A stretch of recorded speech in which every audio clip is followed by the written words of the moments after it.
ามารอเหลือทำมาทำไมเวลามันจะถ่ายรูปผมที่เราตลกตัวจะเข้าห้อง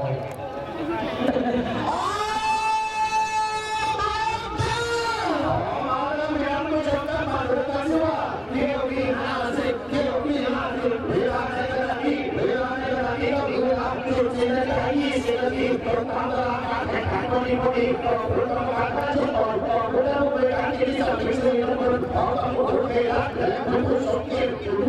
ตอนนี้มีงานความรู้คุณต้องตอนนี้เรือผ่านมาที่ยืดอยู่แล้วเป็นคนได้เข้ามาเพราะไม่มีเวลาออกจากตรงนั้นนะเข้าไปที่ท่าเรือตอนนี้ผ่านตรงนั้นมีเวลาต้องการเรือเวลาต้องเรือน้ำดำของพี่เรือน้ำดำข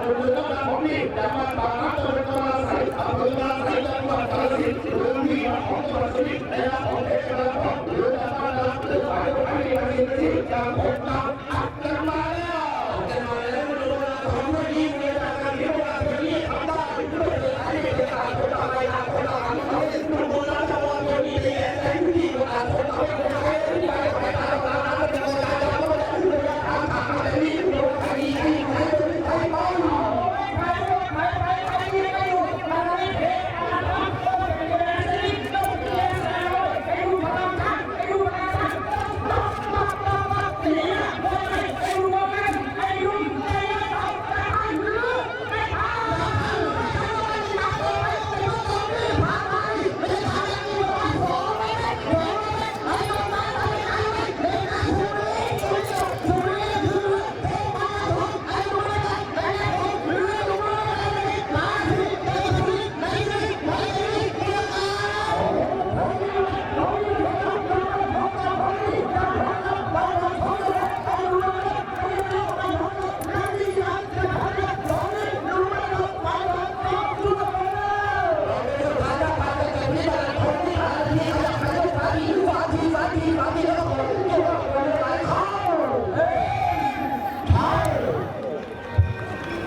แล้ว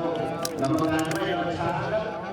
ยกตรงให้เรือร่องน้ำแต่ที่พลังทองเป็นฝ่ายชนะกับพี่น้องสำหรับการจับฉลากในสายทีกำปั้นเรือทองย่ามาเรืองสมุทรดาวเรือพันธุ์ครับเข้ารอบที่ในเรือย่ามาอันดับ1และอันดับ2เรือสมุทรนาวาครับเรือกำปั้นเรือทองจับฉลากแล้วตกรอบครับโอ้โหตัวไม่ดีครับโอ้จับฉลากตกรอบกำปั้นเรือทองโอ้โหน่าเสียดายลุงเกียร์ฮอนด้าซีวิกครับกองทัพ8699มุกดาหารกรุณาขยับรถให้ด้วยนะครับกองทัพ8699มุกดาหารขยับรถให้ด้วยโอ้โหนักเรียนทุกคนก็มาดูในเรื่องที่51เรือนาวดีเพชรพอชลรับแชมป์เมื่อปีที่ผ่านมาปี2561ในนามของเพชรพัชระหรือเพชรพรฉลองเรือจากตำบลในเมือง